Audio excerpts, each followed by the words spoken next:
তোমরা যারা নতুন ড্রাইভিং শিখেছো অনেকে আমাকে প্রশ্ন করেছে এমন যে ভাই টেইলার গাড়িতে কত লিটার তেল ধরে, ডিজেল কয় লিটার নেওয়া যায়, ডিজেল কয় লিটার ধরে, দুই পাশে দুইটা ট্যাঙ্কি থাকে, এই দুইটা ট্যাঙ্কিতে কত লিটার তেল ধরতে পারে আর একটাতে কত লিটার ধরে।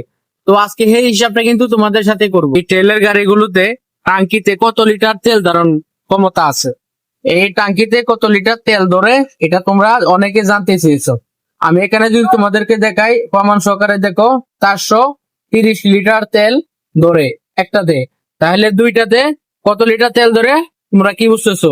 860 লিটার, 860 লিটার তেল ধরে এই দুইটা টাঙ্কিতে, 430 লিটার করে। দেখো এখানে কষ্ট করে কিন্তু খোদাই করে লিখে দেওয়া আছে 430 লিটার করে, 860 লিটার তেল ধরে ডিজেল এটাতে। আর আমরা জানি সাধারণত মার্সিডিজ ব্র্যান্ডের গাড়িতে এই ধরনের টাঙ্কি ব্যবহৃত হয়, খুব মজবুত হার্ড ভাবে বানানো হয়েছে।